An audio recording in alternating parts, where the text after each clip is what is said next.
Hello, everybody, and welcome back to the Loudini Rock and Roll Circus. Tonight, we're going to be talking about the most controversial and offensive album covers of all time. Over the decades, there have been many albums that have featured so-called offensive or controversial artwork. On this week's Loudini Rock and Roll Circus, we're going to discuss the most controversial of the controversial of all time. And also, we're going to welcome a very special guest, Hal Aaron of the Tales of the Road Warrior podcast. We got a lot of fun coming up, so stick around. Get ready to rock out with your talk out. It's the Loudini Rock and Roll Circus.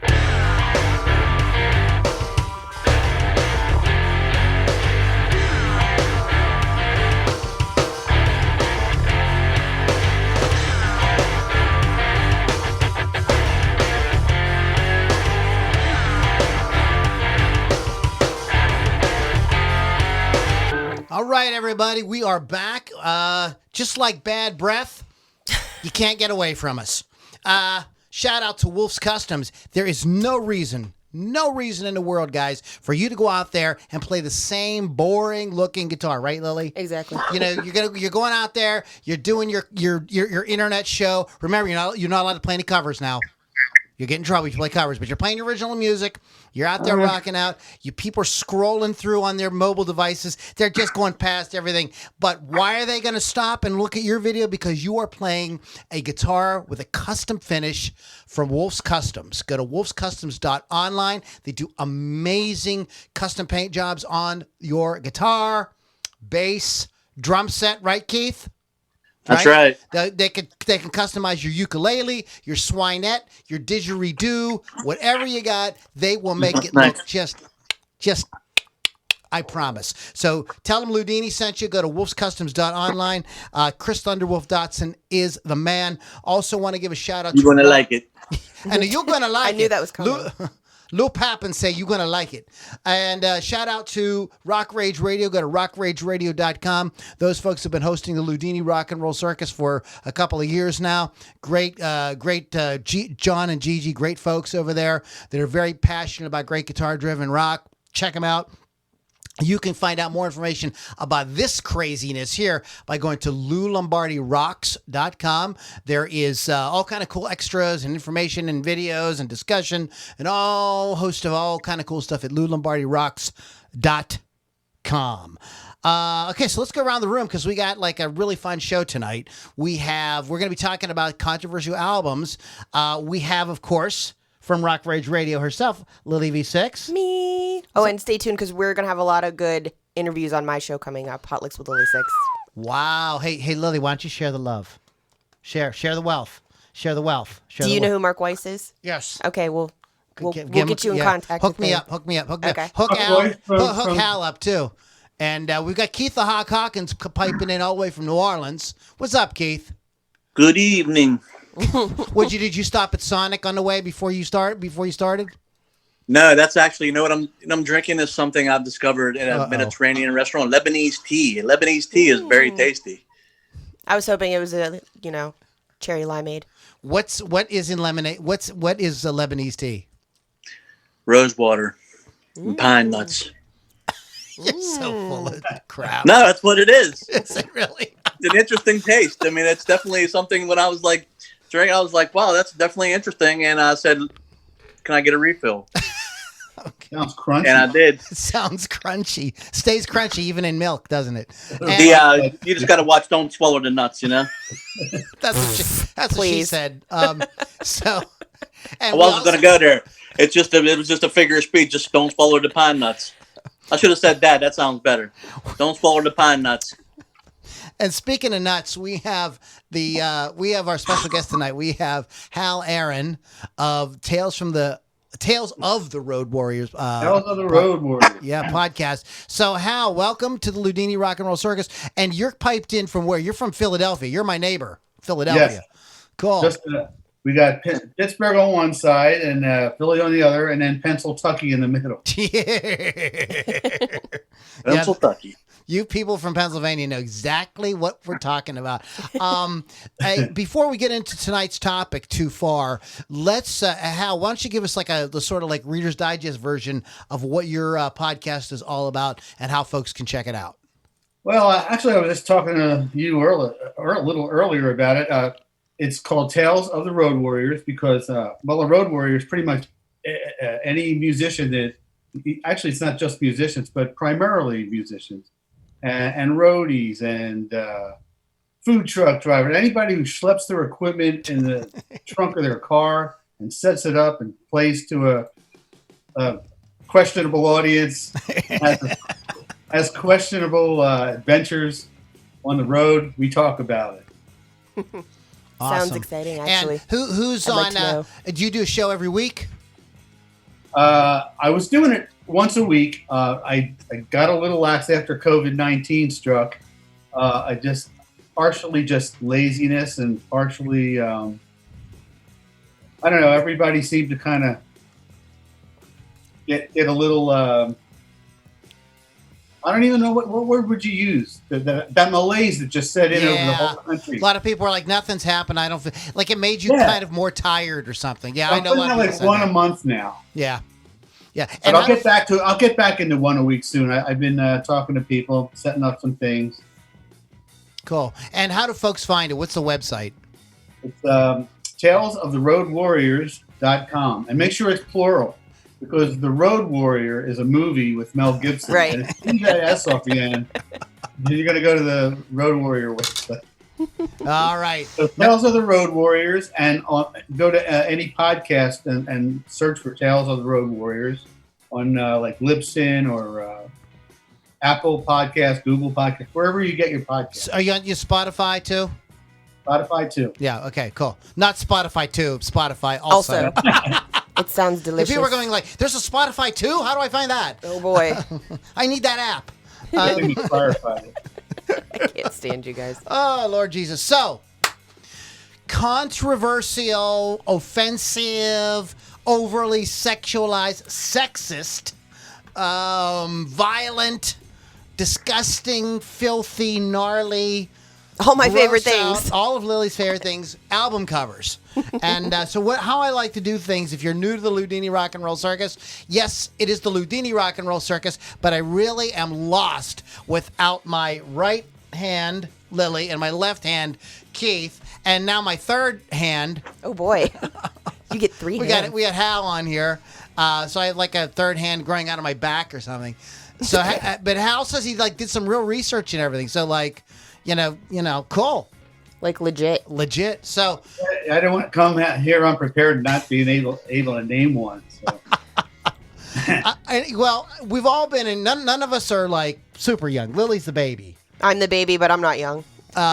So all of us have had those experiences, I'm sure, of being in the, before we go into like the actual official lists or whatever. I just want to go around the room and have everybody name, like, because we all had this experience. We were young, we were curious about music, we were thumbing through the albums, either at the record store or maybe a Kmart or someplace like that, and some record cover, like we were a kid and we saw some crazy record cover and it sort of stuck with us or affected us or maybe grossed us out. So everybody gets some. You name, Lily, what was yours? I know it was Nevermind. Nevermind with the baby with the penis. I'm like, oh my god, there's baby a wiener, penis. baby wiener.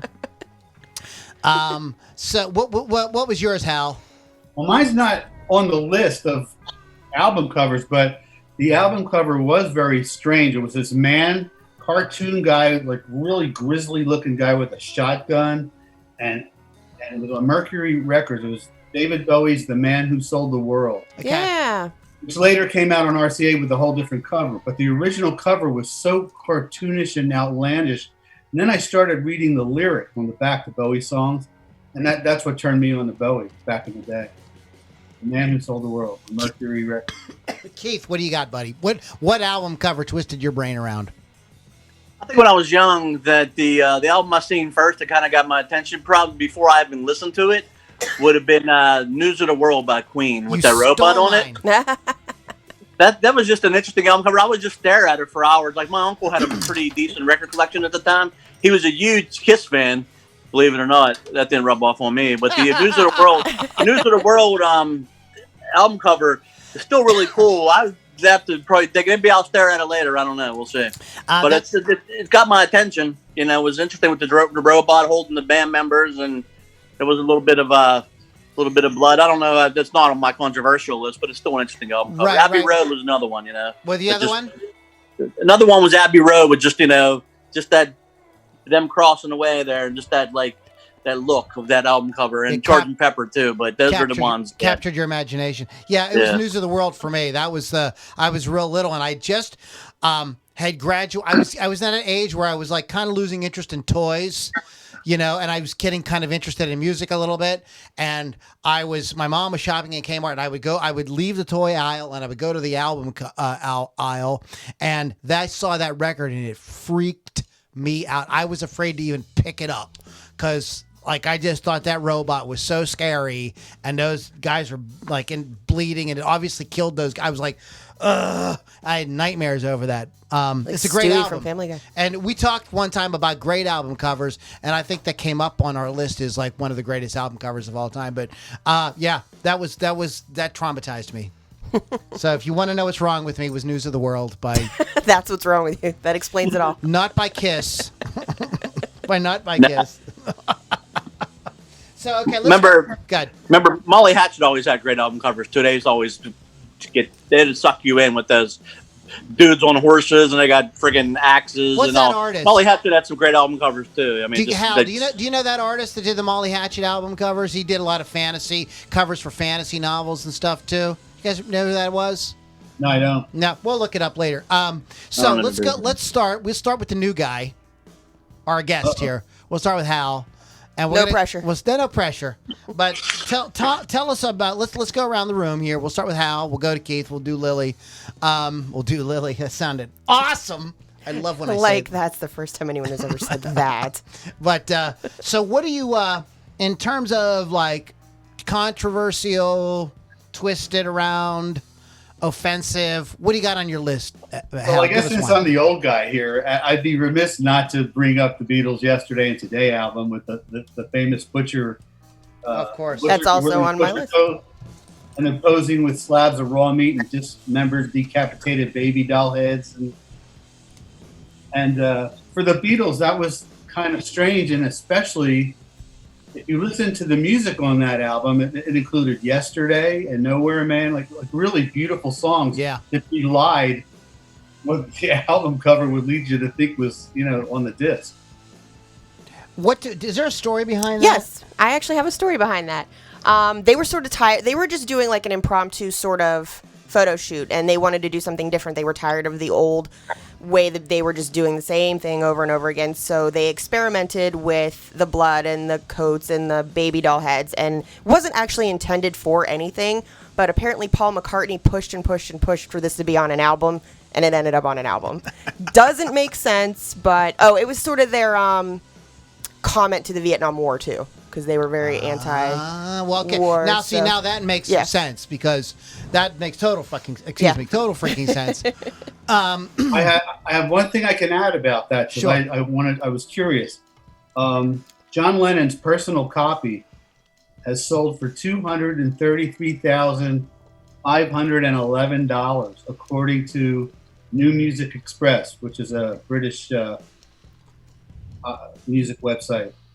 Third highest price ever paid for a vinyl recording. Wow. Well, there were only 750,000 of them made, but about 90% of those were sent back. So if you find one, you're very lucky to have it, because there aren't many out there. Yeah, they changed the cover. Yeah, they had to change. They were forced to change it. Though most of the covers were sent back and destroyed. So if you find one, you're very fortunate to have it. Yeah, there's photos of it and stuff online. My experience with this album cover was I was raised in a very conservative Christian family, and we had a lot of people that come to our church and our school. I went to Christian school that like talked about the evils of rock music, and the preachers loved to show this album cover. This is what the Beatles are really about. You think that that's all you want to hold your hand and stuff? Oh no, they want to chop up babies. And that song was originally called "I Want to Hold Your Hand," and in parentheses it said Satan. They were big into that shit. Don't let them fool you. That squeaky clean image, horse shit. They had to change a lot of the names of those songs to just appease the record company. I want to hold your hand, Satan. Let it be, Satan. Stuff like that. It's been a hard day. They were always at odds with the church. John Lennon didn't endear the church to them when he said we're bigger than Jesus. To the reporters. They never forgave the Beatles for that. No. But so let's. That's a great one, Hal. Thank you, Keith. What do you got on your list, buddy? I'm gonna go kind of like a little bit tame at this for the start because I've seen this one on every list and I looked at it. I don't really get the hype, but it came out in 1969. So what are you gonna do? It's a Blind Faith first record.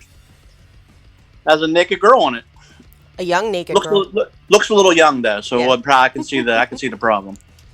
I think that was the issue with that is because she is so young. I mean, in today's world with QAnon and everything, man, that would be like, whoa, like there'd be like investigations and shit. Oh yeah, for sure. I mean? When that came out, I was a teenager, and I didn't really see the problem with it then because I was dating girls not much older than her. But in retrospect, I could see like a parent will lose their shit over that. He was like 11 or 13 years old, like prepubescent, not just a young girl, but way young. Yeah. Yeah, I don't want to get too graphic about it, but she does look like she might be just kind of coming into womanhood on that cover. Yeah. And what's with the airplane? It was from a car. The hood ornament, yeah, that's what I thought it was. Ah, thanks. That was hood ornament from a car. Okay, so that was a hood ornament. Okay. We're gonna let that go because I could go to all kind of places about the symbolism there. So we're just gonna we're gonna get. So let's move on. Lily, what do you got? We'll just take it one further with that prepubescent girl thing with Scorpion's Virgin Killer, which was the first one I thought of for this podcast in 1976. It's got a naked prepubescent girl on the front, but in her vag area is cracked glass, so that's what's covering that, and then her breasts are out. But her pose along with the name of the album made it notorious for what it was, and I don't even know did they change that? I'm sure they did, right? Probably. It probably had to change in some places. You would see like a lot of these like little notes on some of these albums were like it was banned in this country, but this country made a change that so it's a whole to do with that. Yes, so. the replacement album cover because I will admit as a young person. I had heard about that album. Again, this was one of those records that the preachers would talk about. And so I went looking for it in National Record Mart. Who here remembers National Record Mart? And it's there, and you could find the record, but the cover was different. Mm-hmm. The cover is just them standing like okay. like kind of like in a huddle or something on the cover. There's no that was all redacted. Yeah. And if you look at it, if you look for it online, like on the articles I look for, both this cover and the Blind Faith cover are sent. They have the black thing that says censored across the sensitive parts of the photo. So apparently, it still makes folks uncomfortable. I find that the Scorpion album cover more disturbing than the Blind Faith, just because of the way it's posed. It's very disturbing. And I think she looks younger than the one on the lady on the Blind Faith album. She just, I don't know. She looks even younger than maybe like 14. Okay. Yeah. I'm going to talk about Virgin Killer. Put that all together with that image, and it's just like really wrong. Just wrong. Hey, they were German. What can you say? They're European. It's a whole different thing over there. They have different Did rules. you guys see? There's a television show, and I don't know what European country it's in, but they like the children ask questions of the adults. It's on regular TV, and the adults strip down naked, and the kids ask the adults questions. Nope. No, that was a thing. That's like a thing. What the hell you're watching, man? It's European. No, it's just like on regular European TV, and like Americans are like, but well, yeah, we freak out over everything. Yeah, but anyways, I'm gonna get off the whole sleazy. Let's get it. We're getting a little kind of. We're getting weird. We're going wrong. Well, I wanted to get the weird stuff out started first. And the podcast is already going down the shitter. We got 4 watchers. Just getting huge right now. They're like. This is how we get views. Did you guys watch Cuties? Anyways, no. So I'm going to go off this. This is a different kind of controversy. Black Label Society, Sonic Brew. The Johnny Walker Whiskey Company issued a cease and desist order after the Black Label Society debut album came out with a cover based on the brand's Black Label whiskey. It was later reissued with a design featuring the band's skull logo. So that was a controversial album cover. I love Black Label Society. I think it's a kick-ass band. That's controversial for kind of a different kind of reason, not so salacious. Let's put it That's that a great way. word. Okay, the word for today is salacious. I like that word. Every time you hear the word salacious, you're supposed to go, ah! Like Pee-wee's Yes. Playhouse. Oh my gosh, I've heard that. Pee Wee Herman has come up in everything today. I love Pee Wee Herman. Anyway, speaking of salacious, we mentioned Pee Wee Herman. But yeah, Black Label Society had to change the cover because of it's almost like kind of like a copyright sort of thing. So that was a controversial sort of situation, but not as crazy as some of the other ones. I'm sure that Lily, Keith, and Hal will bring up. Oh, you know it. So that was my pick. Let's go back to it's Hal's turn. What do you got, buddy? I'm dragging you back to the gutter, Lou. Oh, Yes. no. I like this guy. Metallica, metal up your ass. Shiny blue blade being thrust up out of a toilet says it all. The Sounds speed delicious. shredding. What? I'm sorry. Go ahead. No. This is my notes. The speed shredding prominent throughout this album is nothing short of metal being jammed straight into your rectum and slicing through your lower intestine, upper intestine, leaving your heart in two, continuing into your esophagus and straight out your mouth, culminating in a righteous primal scream. How's that description? Horns up for that. I got to tell you what, man. Like, I watch my diet 6 days a week pretty closely. But Sundays is I go crazy. You know, I eat all That's your kinds of stuff. cheat day. It's my cheat day. So Monday morning, I completely relate to that album cover because that's exactly how I feel when I'm sitting on the toilet Monday morning. Eat hot, spicy food the night before, and that's what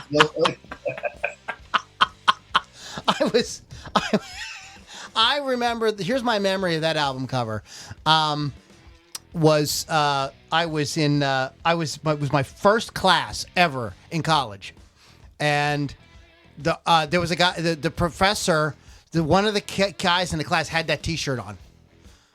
Oh, wow. And the professor was like one of the first things he did was point that cover out. He's like, "What the hell's on your shirt?" He says, "Is that one of these people that claim to play music but they just jump up and down and masturbating?" Oh, man. Like, this is gonna be an interesting class. It's going to be good stuff. So that's my favorite memory of that album.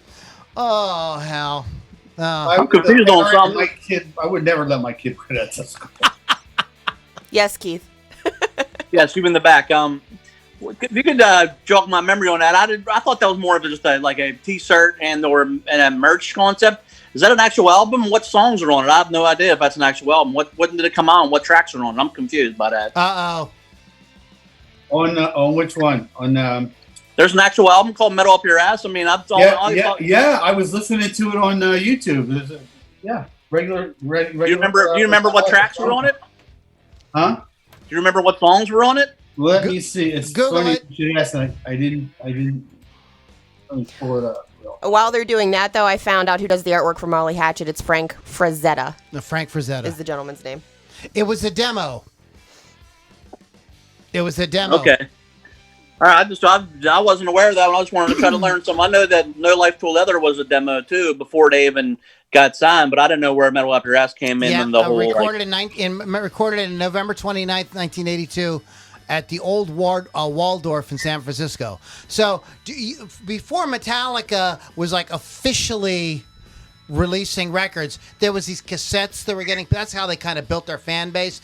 They were passing cassettes around, and I think this is from that sort of like beginning. Okay, here's some titles from Metal Up Your Ass. The Mechanics with an X. Phantom Lord, Jump in the Fire, Motor Breath. Okay. No Remorse. This is all stuff that'd be on their first album anyway, and the Mechanics was Some Dave Mustaine wrote. It sounds like the Four Horsemen, so that's pretty much that's it. Yeah, I was just wondering. That's like definitely pre-Kill 'Em All type stuff then. It's all right, man. We can dig deep. Digging deep is totally fine, especially when it's called metal up your ass. That's right. What do you got, Keith? I'm trying to get all the naked ones out of the way first, so I have one more nude one. Sorry. We Sorry. got to get it out of the way, but all right. On this one, you're going to go back to another Beatle with his lovely wife Yoko. On Two Virgins, they were naked on the front of it, so that's. And the back. If you ever want to just look in, if anybody wants to see John Lennon's junk and Yoko Ono's fun bags, it's all good, right? Yeah, and this was years before landscaping started. Manscaping and landscaping. Oh, for sure. None of that. There's none of that going on. You could brought in a Black and Decker, and that shit would have still been trouble. And there it is. Flat Brillo pads down there. All right. Calm I mean, down. I've cut through 2 feet with a machete, and I'm still at the Nevermind. Like, why did I choose this topic? You guys. Hal, you're trouble, buddy. This is the last time you're ever going to be on the podcast. I promise you that. So I'm sorry, but what was the title of that again? Two Virgins. Was Two Virgins. Mm-hmm. Yeah, which is a lie. And they did have to sell it in a lot of places in a brown paper wrapper. Okay, so Lily, what do you got? First, Chris Thunderwolf says, welcome to Hal from Wolf's Custom. Well, Chris Thunderwolf says, welcome, Hal. And we have Bill Damiano watching as well. Well, you guys aren't watching the debate, huh? That's boring. The next one on my list is Marilyn Manson. We knew he was going to make the list somewhere.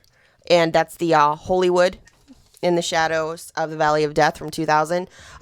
Basically, the front of it is Manson as a crucified Christ with his jawbone torn off. It's pretty disgusting to look at. It was a statement on censorship and America's obsession with martyrs. A Memphis pastor threatened to go on a hunger strike unless the album was pulled from the shelves. So, surprise there. And what happened? I don't know. Never got the rest of that story. He starved to death. Probably. Unless he gave up. Because I think at that point, censoring album covers was becoming a kind of like yawn. Yeah, like who cares now? The PMRC was what, maybe 10 years before that or something, We were kind of over that at that point. Yeah. But it is pretty graphic looking to see the jaw part ripped off. It's not so much the crucifixion that freaks me out, it's the jaw gone. It is, it just, to me, my sort of take on that is like, it looks like a horror movie. Mm-hmm. So if you were, so I don't. Of course, really, religious people were making a big stink. I don't really understand like that could be a cover of like just some horror movie. Yeah. The VHS that you would have rented at that era and during that era. So, but yeah. It's especially crazy. for the year 2000, you would think that stuff it's passe. Like we don't care at this point. At and that it's point, Marilyn you would Manson. think that people would be, but it's in your face. I mean, it's definite. Oh God. Okay. I love the one I'm going to pick next. The one I'm going to pick is "Sticky Fingers" by the Rolling Stones, because they sort of, even though it isn't really controversial, they sort of played it up as if it was by. Again, I believe that some of the copies were wrapped, came in the brown paper bag. It had a zipper on the cover, and with a certain special something inside the zipper that you could that certain copies had. And of course, the Stones got to do what the Stones got to do, right? You know what I mean? They got to be at the forefront of everything. So it's a great record too, though. But I had one with the actual working zipper on it. And I always thought that was mixed junk, but it's not. It's not Mick Jagger's. It's Andy Warhol's zipper. Oh boy! Oh man, jeez, dude, you know all the stuff. I wouldn't go digging for these facts. They were just there when I was doing my research. I guess I'm good at it. One that come on in the 70s, right? Yeah. Mm-hmm. Yeah. I heard you could have bought another edition with John Holmes behind the zipper, and it was extra money though, so I don't know what happened there. They run between $75 and $150. Yeah. Yeah, the John Holmes one was like $350. I remember seeing that record in the $350. I remember seeing that record in the record store, and somebody had always opened up the shrink wrap and pulled down the zipper. People are so funny. They had to see. Yeah. And I think another interesting fun fact. Don't worry, it's a good one. Songs include "Sympathy for the Devil," "Jigsaw Puzzle," and "Street Fighting Man." All classics. Great song. Great songs. Yeah, that's a Great great songs. album. Too bad Mick Jagger sings them, right, Keith? And you know, like I said, at $3.50 for the John Holmes edition, you get more bang for your buck, if you know what I mean. Aha, zing. I'm not the bad boy here now. No, goodness gracious. So, okay, we're back to Hal. What do you got, Hal? Let's see. Where was it going to go? Well, Jane's Addiction. Nothing's shocking. Very disturbing album cover. I wasn't even aware it existed. The cover depicts nude conjoined twins. Yeah. Yeah, I'm familiar with that one. It's something out of a freak show in the 30s or 40s. And it's by frontman Perry Farrell, who, you know what I was thinking when I was looking into all this, the thought occurred to me that album artists must have like some unspoken thing where like they have to compete for the most outrageous cover throughout the years, because it seems like it's a nonstop thing. There's always a new and more weird cover coming out. Well, I think that they strive. That's what makes you buy. Well, you just said something really important. And that's what makes you buy. And I think that era, Hal and Keith, I think that because they were records, and that was what, 12 by 12, something like that. Right.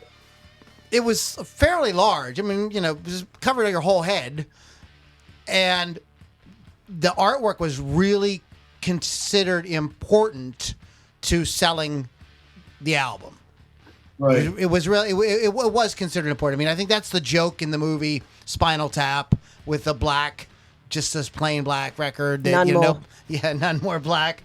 None more black. That was on my list. Is that on your list? That's great. So so at the time, now today, we're all looking at these little things. We're looking at smartphones, and what's that screen? Even if you have a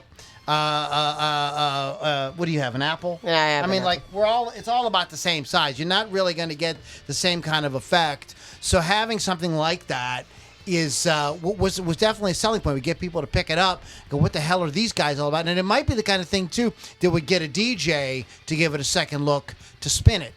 So I think also, that like doing that was I important. would think too. Now that you mention it, that would drive the value if they can create an album art that's too like sensitive for the general public, to force them to like put a different sheet over it or put it on the inside, so that it becomes rare, because they stop pressing those, so there's fewer on the market. That drives the price up among collectors. Yeah, that's a good point too. It drives the price up among collectors, builds buzz for the band. Yeah, that's a good one. I remember when that record came out too, and looking at it. But at that point, I was a lot older, and I kind of knew what they were doing. Like, ha ha, nothing shocking. Ha ha ha. I get the ironic cover. I get it. Who's now? Keith, what do you got? I'm going to go with a little bit easy listening with Cannibal Corpse. Cannibal Corpse, Butchered at Birth, is a album that was banned in several countries, and also was put on the list of things that are just degrading to America by the great Bob Dole. You remember Bob Dole? He's more known for falling off the stage at a debate one time than his political career. But Bob Dole did not like Cannibal Corpse, and he did not like the cover for Butchered at Birth. He was pissed at them, and several other bands he just didn't had some choice words about. Then he walked off the stage again and fell. So that's, and then he became really good friends with Britney Spears, and they did that. What was it, Coke or Pepsi commercial? Yeah, it was a Super Bowl commercial. It's probably Pepsi. And they were in it together. Yeah. Yeah. And yeah. Lewis Black has a really funny stand-up bit about that. It's how in the F does Bob Dole even know who Cannibal Corpse is?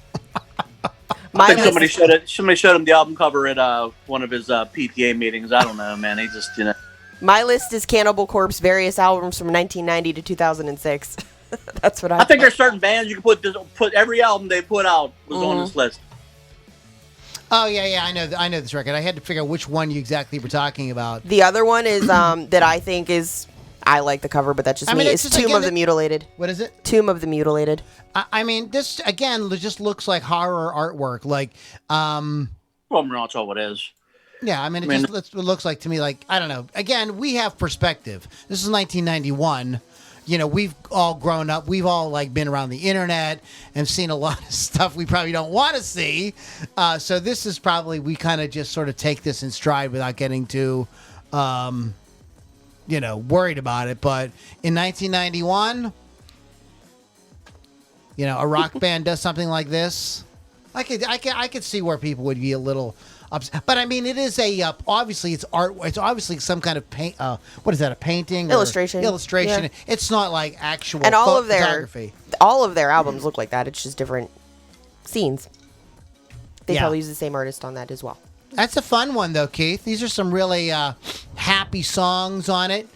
Meat Hook Sodomy opens. Oh, that's a good one. Opens the record that Yeah, followed I'm not familiar with the tracks, but I'm sure there's a lot of like lullabies and like good loving songs on there. Matter of fact, when I think of loving songs, I think of bands like Air Supply, Cannibal Corpse, things like that.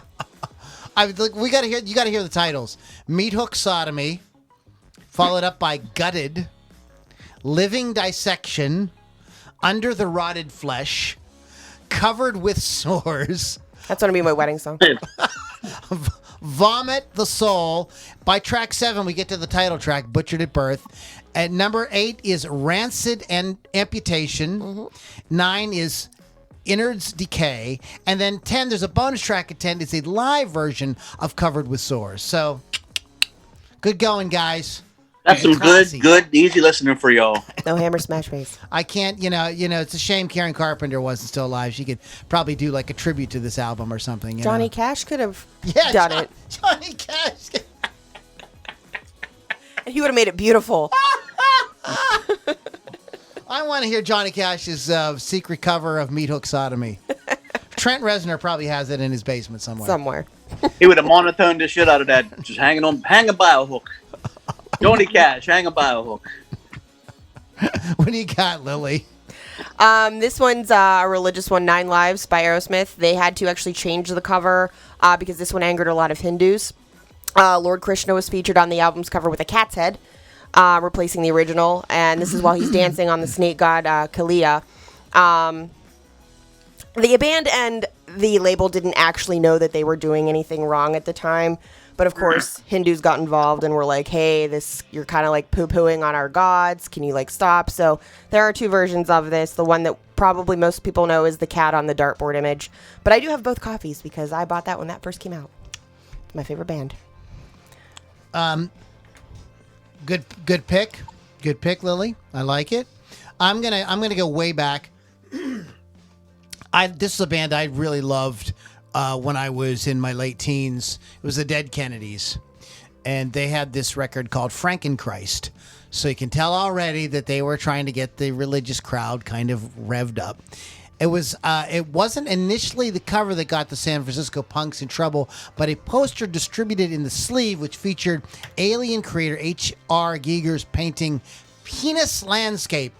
Frontman Jello Biafra was taken to court for distributing harmful matter to minors. While he was not convicted, his Alternative Tentacles label was brought to near bankruptcy. The 4 Shriners pictured on the cover also brought a suit against the band for good measure. Yes, it's got the Shriners in these little cars on the cover, and it's called Frankenchrist, and it came with this poster of penises. And people lost their minds. And I don't know. I'm just one of those people. I'd probably frame it. I like it when people lose their minds a little bit over stupid crap like this. Me too. That's why I'm still on Facebook. I'm like, yeah. We have a few friends. I did post interesting memes on Facebook, but not as interesting as the one I sent Keith. Right, Keith? Yeah, Keith, you're going to hell. Is that the one you sent me? Keith said, "I'm going to hell." I'm not joking, man. I hope you might be. really like fire because it's gonna be hot as hell there. Dude, no pun intended. I guarantee you're gonna be having like sunburn. Wait, is that the one head. you sent me today? With the rabbi? No. Oh, okay. No. I didn't send Keith. I knew better than to send him that. Okay. To Keith. I think Keith would be speaking to me if I sent that to him. Okay. I didn't know. But I have a very. I'm not a rabbi. I have a very incorrect sense of humor. It's great. But I saw a rebuttal meme to what you said to me about I hope you like flames or whatever. The meme was there's black dude. He's got a big smile on his face. He says something to the effect that you can't go to hell if you don't believe in God or something like that. I don't know. I'll have to find it. I'll send it to you. So anyway, so we have we got some time. What you got, Hal? You're next, buddy. Well, something just popped into my mind, Uh-oh. and I don't know if this counts. It's even before the Beatles. This is the godfather of rap, Rudy Raymore. Who? You know who Rudy Raymore is? No. Actually, Eddie Murphy recently did a movie about him on Netflix called They Call Me Dolomite. Oh, okay. Went by the name Dolomite, and there's not just a single album, but all of them were just like, you had to like keep it. The record store owners kept it under the counter. All had like big boob black women, just hanging out all over the place, and he's always dressed like a pimp. And some of his his most famous was called "Eat Out More Often." Yeah. Dolomite for President. This Pussy Belongs to Me. Merry Christmas, Baby. I can't believe I ate the whole thing. Wow. but Rudy just had he originally started out just kind of like mimicking the old rap artists in the jazz clubs, but then he started getting like really good players behind him and started doing his shtick, and like he became huge. And my friend, he actually appealed to young suburban kids, white suburban kids. Of course. And I was one of those kids. When I was 15, my friends and I were all quoting Rudy Raymore. He's a cult classic. I got to get into this guy. Eat out more often. They call me We're 12. Yes. I have not graduated 8th grade yet. I keep being held back. They keep saying I'm socially immature. That's a great one, Hal. Good pick, buddy. What do you got, Hawk? I'm gonna go with a little bit more easy listening for y'all. This one is you probably could put this band on like all their covers on this list, but the one I've seen on a lot of lists was Slayer's "Christ Delusion." And I know why. If you look at it, it's got got Christ on the cover, and he's missing some limbs, and he's wading through blood in his bodies and shit like that. So there's a lot of anti-religious, things going on that cover, but Rain and Blood got a lot of crap. They got that's more of a interesting little picture of how they looked at hell there, and it's just a whole lot of Slayerisms going on these covers. Yeah. You want to comment on Slayer? I love Slayer. I don't care what they put on their covers. That's why I buy it. There's that giant mosquito. Kill it. That thing is huge. Look how big it is. We have a giant. Why don't you kill it, man? Here. If I can get it, I will. But I have a beverage here. I can't sacrifice the beverage just to kill the mosquito. I got a beverage here, man. You want your beverage? Anyways, we went to the Slayers last. Yes. I went to that same concert twice. Pittsburgh and New York. Yeah. And it was cool. They sounded good. I heard some kind of rumor, though, that one of the guys converted to Christianity. Did you guys hear any of that? No? They always say that stuff about guys that always, that's just, I think it's ridiculous. I don't know. Well, I know the guy from Korn did. Yeah, he did. What's his name? Ed. I kind of feel like if one of them did, they wouldn't be playing still. Yeah, yeah. It seems odd to me too. So that could be just some. Well, Blackie Lawless. Yeah, but he doesn't do a lot of those songs that we love anymore. Yeah, he quit doing all that stuff. Yeah. So, anyways, Lily, what do you got? I'm just gonna talk about the one I talked about at the beginning, Nirvana's Nevermind. I had the album. I had a T-shirt with this on it. My mom didn't care because she was just like, whatever, it's music. The naked baby with his ween showing, swimming after a dollar bill. Several stores refused to carry it at first, but since it was such in high demand, the band compromised with a sticker over the penis. The sticker read, "If you're offended by this, you must be a closet pedophile," which is why I wanted to mention it in the first place, because I think that's a great rebuttal to that. Yeah. Did think it was weird at 12 years old to see a penis on a cover, but I'm just like, whoa. Well, To me, the whole thing looked. I mean, I knew what they were doing. I knew they weren't doing any. Nothing weird. It was very obvious they weren't doing any kind of thing like that. I mean, it was a kind of quirk. I thought it was quirky. It's supposed to be a shocker. Yeah, that's all. But I thought it was just being kind of quirky. It didn't really. But I know. Again, you got people's attention. But I agree with you. It's more quirky than anything. I mean, parents throw their babies in the pool naked and teach them to swim. It's like that's not a big deal. If you find that a big deal, I agree. Then you're a pedo.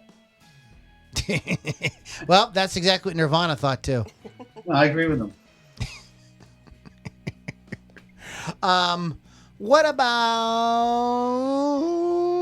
Okay, I'm gonna pick another one. I'm gonna pick Lily, one of Lily's favorite artists. I almost put this on the list. If you want to see like a really good, we should do a debate show one time. Okay. Alice Cooper and Kiss, Lily versus Keith. We tried this once. Keith hates Alice Cooper and Kiss. Lily loves Alice Cooper and Kiss. But I'm going to pick at this Alice Cooper thing. Alice Cooper was still establishing himself as a king of shock rock, but his band's third album fell foul of the censors even before the stage executions and songs about necrophilia. The reason was far more juvenile.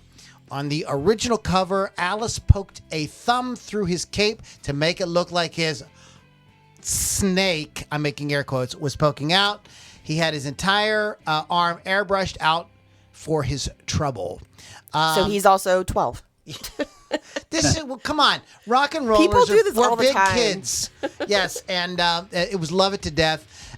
According to Ray Manzarek, the whole thing with Jim Morrison whipping out his thing, it's the same thing. Same thing. He said that's what Jim did. He stuck his hands down his pants and stuck his finger out, and people, the audience knew the people who were sitting close knew what was going on. The cops freaked out and thought it was his ween, and they arrested him. Like, we haven't seen a penis before. But it wasn't. He was doing that stupid Right. joke that you do when you're 14 years old, 12 years old, whatever. 38 years old. 38 years old. 53 years old. So, I mean, I think that's a lot of what's going on here, too. Is this is sort of rock and roll has always been about this sort of juvenile sort of like rebelliousness. And I think that's why people that like our age, they're a little bit older, still like it, because we can kind of like go back and be a kind of like, pain in the ass kid, for a song, right? Yep. So we are sort of running low on time, but we can go around the room, I think, one more time. So what do you got, Hal? You got any more? Is it okay if I give a shout out back to Spinal Tap and Smell the Glove? Because we didn't really go for it. Spinal Tap was did you all see Spinal Tap? Yes. Everybody here seen Multiple times. But of course. So I just thought immediately about that album Spinal cover Tap. for Smell the Glove. I just thought that's insanely funny because they were mocking the kind of album covers we're talking about. Mm-hmm. The total spoof of that with the woman with the she had a dog collar and then a chain attached, and he's got the leather gloves. She's like trying to smell it. It's called Smell the Glove. I mean, it's just so ludicrous. But and then as Keith was saying, they last minute they sprung it on the band that it's just an all black cover now. Like the Beatles' White Album now, it's the Spinal Tap Black Album. Well, yeah, just like the Metallica's. When I saw the Metallica record, I thought the first. There's a video of that when that came out. There's a video of Michael McKean and Christopher Guest doing their characters and coming into a tent like before a Metallica concert, and they were like, "Wonder where you got the idea from that." And they're like, "Look at this vision," and they're messing with him. It's really funny because they're like all like David St. Hubbins, and they got the whole getup on, and they're like in Hetfield's face, they're like, "None more black than this. Where did you get this idea from?" And they're like messing with him the whole time. It's a pretty funny bit if you ever see it. Does Lars lose his shit? Because he always. I don't even see him involved in it, but Okay, I mean, well, which, good. which is amazing because he can't shut his trap. So. No. Yeah, I also the freaking when Fran Drescher If you guys don't know, Fran Drescher's yeah. in the movie. When she sort of describes it, and she's got this she has such disgust in her voice and disdain for them. It is just precious. But she says that I believe she says that the woman is greased up, and that's even better. You know, it's sexist. What's wrong with sexy? No. Oh, it's awesome. Good pick, Hal. Good pick. What do you got, Hawk? I'm going to go completely left field here, and I'm going to go a little hip-hop. I'm going to go with the Getto Boys, with Bushwick Bill, the smallest dude in hip-hop history maybe, got shot in the friggin' eye. So I don't know how much controversial this is, more than shocking itself, because this is the actual photo of him when he got shot in the eye by his girlfriend, and his boys are taking a snapshot with him. Bushwick Bill hanging, man. Got shot in the eye and still posing for pictures. That's badass, man. That is like that's so hardcore. That is so like, we are into it, man. Like, you know, this is an I don't see metal guys man. doing that. Metal guys better step aside because Bushwick Bill's coming through and got a pop. Somebody popped the cap in his freaking eye and he's still rolling. Oh my god! Yeah, Hal, Thank did you ever God, see that album Bushwick cover? Bill. Hal, What's that? Hal, did you ever see that album cover? No, but I saw one in my research that there was a band that posed with a guy that their bandmate that just committed suicide. Did you see that one? Yeah, I see. That's awful. That? Yeah, that I don't know. They're snapping pictures before the police and everybody got there. I've seen that one. Yeah, I forget what band it was. It was on one of them hardcore ones. Yeah, but hardcore shit. Yeah, but yours was a very good.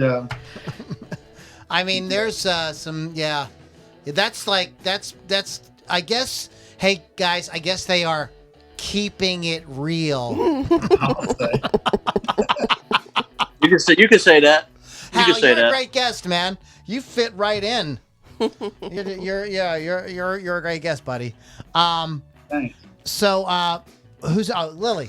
I guess I'll end it with GNR, Appetite for Destruction, multi-million selling album. The original cover was what's on the inside now. It's the robotic rapist about to be punished by a metal avenger. Retailers refused to sell it that way. They put the one with their faces as skulls on the front, put that artwork inside so they could still have it. And there it is. And it's, now the rape is hidden inside of it by a robot. So there it is. But they still have it. It's again, though, it is a artwork. It's not. Yeah, like it's a drawing. Is what it is. But people are so weird. Well, I think too that what some of this artwork, like the Cannibal and the Cannibal, that reminds me of some of those like horror comics and stuff so I could see I see a kind of a correlation between people sort of like freaking out about that, like in the 60s and 50s and stuff to this. I mean, that is just a thing. I think that people who are appealing to young people, I don't know. Right? You're you're young and you want what's edgy and your parents are going to hate it. And I think that is like, I mean, did you feel that way about rock music when you were young, Hal? You were like, my parents are going to hate this, so you liked it more or something? Did you kind of have that? No, my parents were very open to it. That's cool. I grew up with The Who was billed as the loudest rock band at the time. Okay. And my dad bought me this huge amplifier. It was like as tall as I was, a trainer made in Canada. I'd be down there playing like Pinball Wizard and shit. And my mom would go, Hal, what's that song you're playing? And I go, Pinball Wizard by The Who. And she goes, I like that one. Well, dude, you had pretty laid back parents, man. I did. They were great. I could have been a drummer and they wouldn't care, probably.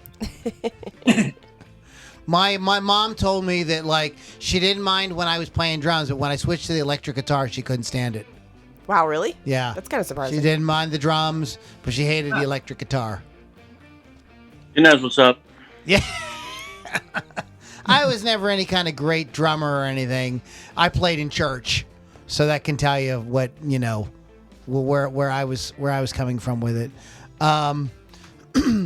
You guys got any more that I'm kind of out? You guys got any more that you want to mention here at the end before we wrap up? I noticed Diamond Dogs was on my list and nobody brought that one up. David Bowie, where he's like on the body of a dog and kind of just weird. It wasn't really that controversial. Well, the back has animal genitals. That's why it was controversial. Animal genitals. Yeah. Animal penis. That sounds like a punk band. Animal genitals. There's also Electric Ladyland from Jimi Hendrix with the 19 topless ladies. that Jimi Hendrix actually didn't want that to be the artwork for, but they didn't get the artwork in time, so that's what they put on there. I guess that's controversial. What was the one you were talking about earlier with the robot? The robot rapist? Yeah. No, I think we were talking about. Weren't we talking about? So that's Guns N' Roses' Appetite for Destruction, right? Yeah. So you were talking about another one. We were talking about News of the World by Queen. News of the World with the robot. Yeah, News of the World. That's right. Okay. But no one brought up Appetite for Destruction, which was a similar like the robot rapist thing. Yeah, no, Lily did. Yeah, I said that. You must. You did. Okay, sorry. Dude, you That's smoking okay. some good weed tonight, man. You gotta. Don't bogart that stuff, man. You gotta pass that over here. Get in the car and drive pass. from Philly. Real quick. Be right over. Before we wrap up, you guys been listening to Loudini Rock and Roll Circus. Go to LoudiniRockandRollCircus.com. No, don't go there. You can go there, but where I want you to go is LouLombardiRocks.com. Sorry about that. Sorry, I don't even know what my website is. Wolf's Customs. Wolf's Customs.online. Get a custom paint job on your guitar. Also, don't forget to check out Rock Rage Radio. Download the app at rockrageradio.com. Something else I wanted to mention very quickly before we get out of here today, and that is I want to give a happy birthday to Mark Farner. You guys remember Mark Farner from what band was Mark Farner from, guys? Grand Funk Railroad. You got it. Happy birthday. Right. That's right. Happy birthday, Mark. Happy birthday, Happy Mark. birthday, Mark. And this day in 1979, the Police had their very first number one UK single with "Message in the Bottle." Good stuff. Thank God for that.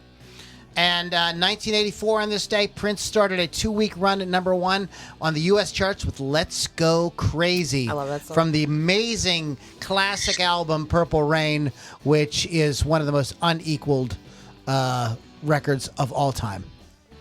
And was on the Filthy 15. Yeah, great record. And I think that is about. I'm just taking a quick look through this. You can guys, if you ever want to know what happened on a certain day in music, please go. Well, you might want to check out this website. It's called thisdayinmusic.com. Duh. And so you can get. I'm not making this stuff up. I'm not some kind of genius. It's called the internet. Whoa. And one more here. We'll give you guys one more. Led Zeppelin. We all love Led Zeppelin. On this day in 1971, on the last night of their first ever Japanese tour, Led Zeppelin appeared at Osaka Festival Hall. Near the end of the set, the group played a medley of songs during an extended version of Whole Lotta Love, so they mixed Whole Lotta Love in with Let That Boy Boogie, I Gotta Know, Twist and Shout, Fortune Teller, Good Times, Bad Times, and You Shook Me. So they just kind of went off. Went crazy. They just went crazy. They were feeling it. So there you are, guys. You can find out more at This Day in Music. You've been listening to Loudini Rock and Roll Circus. Special shout out to our friend here and guest host tonight, Hal Aaron. Hal, go ahead and tell them one more time about your podcast, Tales of the Road Warriors. Yeah, you can also order this great coffee cup off my website too. And on the back is the iconic Tales of the Road Warriors van full of musical equipment, PA systems in there, mics, cords, everything. The band all sleeps in it. And I interview rock and roll musicians and whatnot. We talk about things that happen on the road. Some of those stories have to stay there. But I usually get them to open up, so I'm surprised what I pull out of these guys and gals. Ooh. Guys and gals. Oh, yeah? Yeah, go to Tales of the Road Warriors, plural.com. How long have you been doing this podcast, Hal? About 2 years now. A couple years? The latest one on there, I don't know if you guys know who Ben Vaughn is. He's like a local DJ. He's syndicated in a lot of cities. He's a rock star as well as a DJ. But he's very well known throughout the country. And Ben's he's a great guy. Tell us something Ben has done that we would know. I don't know if you'd recognize. He doesn't have any major hits, but if you go to YouTube and look for Ben Vaughn and listen to some of his songs, he's got some incredible stuff. And he plays on his own show. He plays some of the really obscure stuff that you've never even heard before, or you heard it so long ago you forgot the song even existed. And you're like, oh wow, I remember that. Yeah, it's fun. I love this guy. Ben's one of a kind. Cool. All right. So, guys, check out Hal's podcast at talesoftheroadwarriors.com. And you can find it just like you can find the Loudini Rock and Roll Circus on all the regular podcast outlets like Apple Music and Spotify as well. Are you on iHeartRadio, Hal? Yeah, you can find me on iHeart, too. Yeah, I'm not on that yet. I got to get on there. But we are getting on... we will be on Amazon soon as well. So you'll be able to go, Alexa, play the Loudini Rock and Roll Circus. And Alexa will play it. I'm still trying to get on Amazon, too. I don't think I'm on it. I might be. I applied. Yeah, I mean, yeah, there's new stuff coming out every day. But, yeah, Amazon has just recently opened that up to be able to put podcasts on there so you guys can do that. So, all right, guys, thanks for hanging out. Hal, Aaron. Thank you. Great having you here. Listener, was this Chris that said hi? Welcome. Thank you for that. Chris Thunderwolf. Yeah. Who? Anybody else listening? You want to give? We had Bill Damiano and Chris Thunderwolf. Okay. Yeah. Well, that was our talkers. Everybody's probably watching the debate. You know, we know we weren't gonna have too many, but you know, it gets uploaded and everything. You guys can find it in all the podcast places. Lily, what's up? What about you? Want to plug your show? My show's on Thursdays. Hot Licks with Lily 6 on Rock Rage Radio. Download the app for free, or just go to rockrageradio.com. I am having tons of interviews coming up, including Mark Weiss, who is a fantastic photographer. So check that out. All right. And Keith, you got anything you want to mention, brother? I'm going to be recording some stuff here, hopefully in the next couple of weeks. Recording. Just to hopefully, maybe one of them will become a pop hit. Pop hit. All right. Cool. Good for you. All right, guys. You can get more information about everything we have going on at LouLombardiRocks.com. Guys, thanks for hanging out, and we'll catch you guys all on the next Loudini Rock and Roll Circus.